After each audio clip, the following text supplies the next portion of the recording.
Yes, ma'am. Word is that most of the processees used to live here before the Commonwealth claimed the territory and turned it into an outpost, back when it was still called Alexandria. Well, that was certainly an episode. I can't recall many episodes of The Walking Dead leaving me feeling that tense and excited for the next installment. This is where I'm wishing, on occasion at least, that Disney just did a Netflix and released everything at once. Just do it!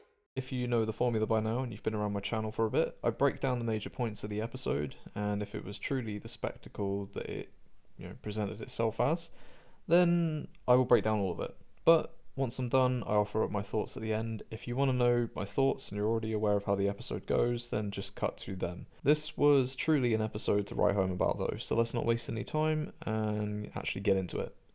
So, the introductory montage for the week is Maggie, following from Daryl, Eugene, Carol, and now obviously herself. We open up on her in the back of one of the buses with a flashback to Herschel being dragged away from her, then realises that Gabriel and Rosita are in the truck with her, and she releases them and lets them escape, but gets caught herself by the soldier that was actually napping on the job. Tisk tisk. Odin, son! You had one job. Just the one? The next morning, however, Maggie encounters a small child that is unfortunately a walker, and this is rather unnerving to see, given that it's very rare that we kind of witness any children that become walkers in The Walking Dead. It's not uncommon, it has happened, but it's very, very rare. Negan and Annie are separated after cutting to them with Ezekiel and Kelly on the bus as they've arrived at what will now be their workstation, as they're doing reformation work and creating new tracks for the Commonwealth. Unfortunately, they're then put to work, and the only time that they get to stop is basically if they're eating and sleeping, so I guess they at least get some benefits for the job. Nice. The next morning we cut to Rosita, who wakes up encountering one of the guards that has become a walker. Gabriel takes him out alongside her, and they rush off to try and see if they can get back and find out where they've taken their daughter, Coco, and all the other kids and survivors. Gabe is worried, however, as she is injured and tired at this point, and as they encounter another walker later on, it grabs her by the arm and unfortunately dislocates it. He has to pop it back in for her, which was a rather uncomfortable sound, but at that same time, as they agree to stop for a second, they hear the train. Oh, that's not right. No. Cut to Daryl and Carol, who actually witness the train pulling up and realise it's loaded with new trucks and bikes, which might imply where this has come from, possibly the CRM, or it's just doing travel spots where they're kind of hopping off where they need to. They spot that Connie has been taken to the train and tune into the radio frequencies to hear that she is being sent to Designation 2. Connie is being moved specifically, and we later find out that Designation 2 is a location that survivors go to but never return.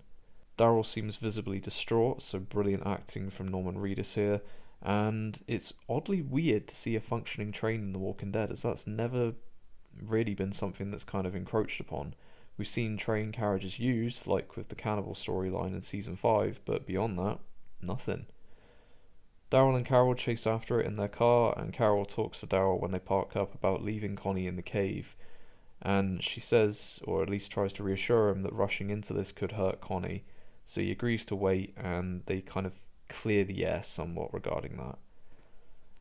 Cutting back to Maggie, who's still being pursued by the Kid Walker, but then hears a guard show up on his bike. She hides, but as the guard spots the Kid Walker, engages him by stabbing him in the ribs with a rusted nail, by the looks of it, and knocks him out. The Kid Walker tries to kill her, but she doesn't want to hurt him, but unfortunately has to. Daryl and Carol find her at this point and take her and the knocked out guard with them, and Maggie informs Carol that she wishes she hadn't brought Herschel to the Commonwealth. Carol tells her that their connection made them stronger, and something more that Pamela was scared of, which is why they were all taken individually, as together they are stronger and they will overcome this. And an interesting point that Carol pointed out was that working in the Commonwealth reminded her of the old world, and actually how lonely it was, and how much more important life has become through the connections they've made following the outbreak. Daryl questions the guard who they caught, but is sadly dying from Maggie's stab wound. Daryl kicks him around a bit and demands to know where the kids are. Gabriel walks in and recognises the guard from his church and offers a moment of confession for him. Daryl lets him proceed, and the guy answers their questions, and Gabriel reminds him that he will be a hero for helping them in the end. The man is clearly conflicted, and this was actually some really interesting stuff to see.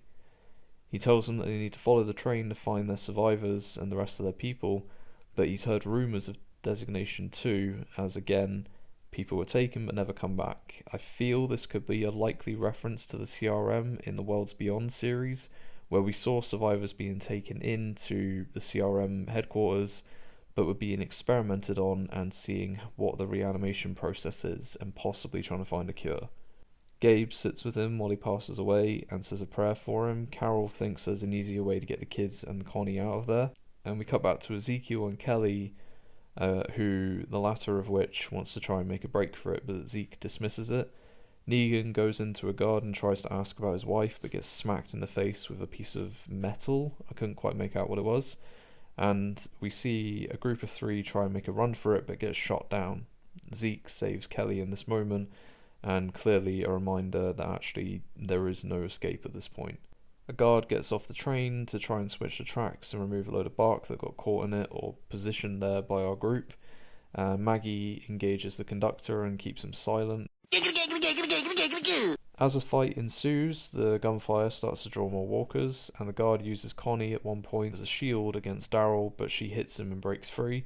Daryl goes after that guard though in the most badass Daryl way possible by launching off of a train on a bike, and uses the bike as a weapon by forcing it to the ground and skidding it and knocking the guard off his feet, and Daryl just stabs him. Nice knowing you, Spider-Man. Using the train conductor that they captured, he tells them there's a map back on the train that will take them to the locations where the survivors might be.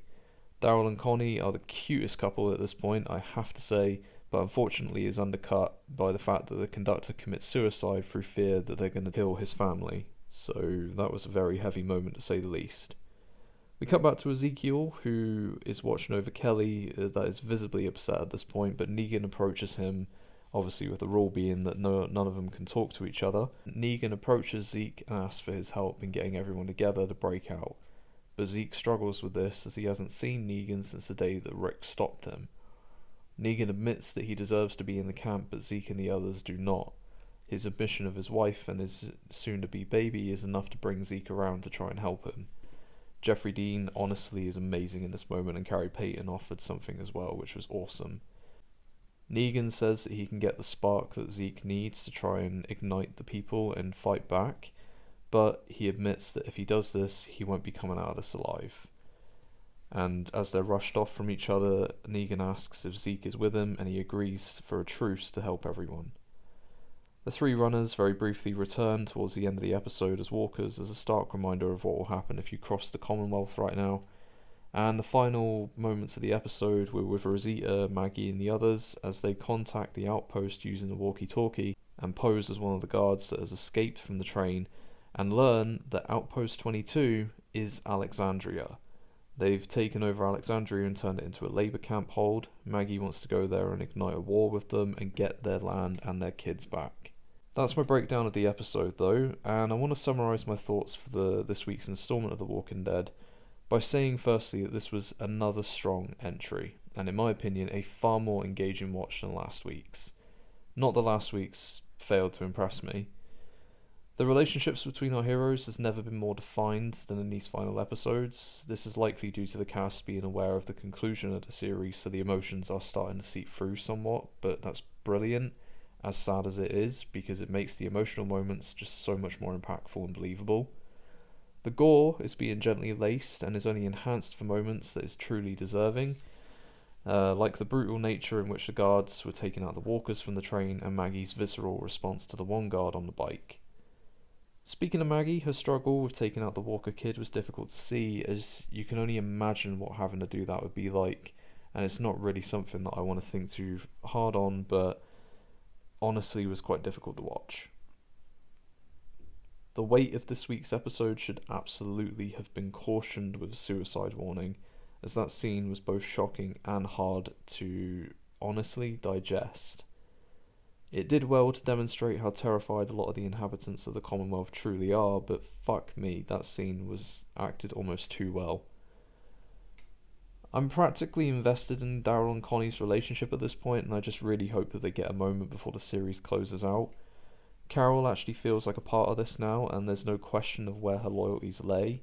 The discussion with Maggie about this merry band of killers that they call a family is absolutely one of the finest additions to this week's episode, and her understanding of what she has now is greatly, greatly appreciated.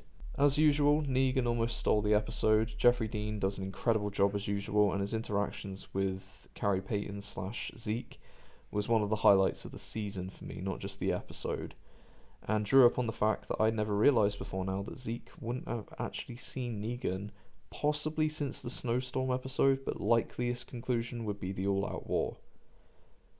All in all, another fine addition to the collection from the world of The Walking Dead this week. I would absolutely recommend that you go out of your way to watch it. It's enjoyable and has a lot more focus in its direction.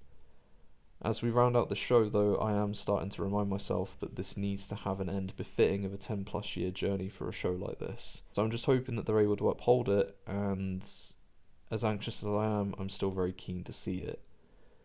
For now though, that will do it for this week. Thank you for stopping by everybody. Please hit the like button on your way out, make sure to subscribe, and until next time, take care.